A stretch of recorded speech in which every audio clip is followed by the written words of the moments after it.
নানা চ্যালেঞ্জ থাকলেও ২০২৪ সালে সোনালী ব্যাংক খেলাপি আদায় করেছে ১,১৭১ কোটি টাকা। সেপ্টেম্বর পর্যন্ত সোনালী ব্যাংকের খেলাপির পরিমাণ দাঁড়িয়েছে ১৬,০০০ কোটি টাকা। বৃহস্পতিবার মতিঝিল সোনালী ব্যাংকের প্রধান কার্যালয়ে সংবাদ সম্মেলনে ব্যাংকের ব্যবস্থাপনা পরিচালক শওকত আলী খান জানান, খেলাপি ঋণ আদায়ে জোরালো পদক্ষেপ রয়েছে ব্যাংকের। বলেন, খেলাপি ঋণের বিপরীতে হলমার্কের মর্গেজ থাকা ১২৯ একর জমি এরই মধ্যে চিহ্নিত করা হয়েছে। বলেন, ২০২৪ সালে ব্যাংকের রেকর্ড পরিমাণ পরিচালন মুনাফা হয়েছে ৫,৬৩৪ কোটি টাকা, যা বিগত বছরের চেয়ে ১,৭৮৮ কোটি টাকা বেশি। তিনি বলেন, এসএমই খাতে ৩,৫০০ কোটি টাকা ঋণ দেওয়া হয়েছে।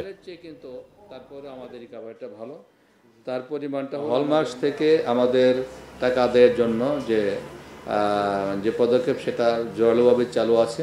তো আমরা ইতিমধ্যে তাদের এই যে ব্যাংকের যে মর্গেজ যেগুলো দিয়েছে এর অতিরিক্ত ১২৯ একর এবং পরবর্তীতে আরও ৩৮ একর এই অ্যাসেটগুলো আমরা খুঁজে বের করে আমরা কিন্তু অ্যাটাচ করেছি।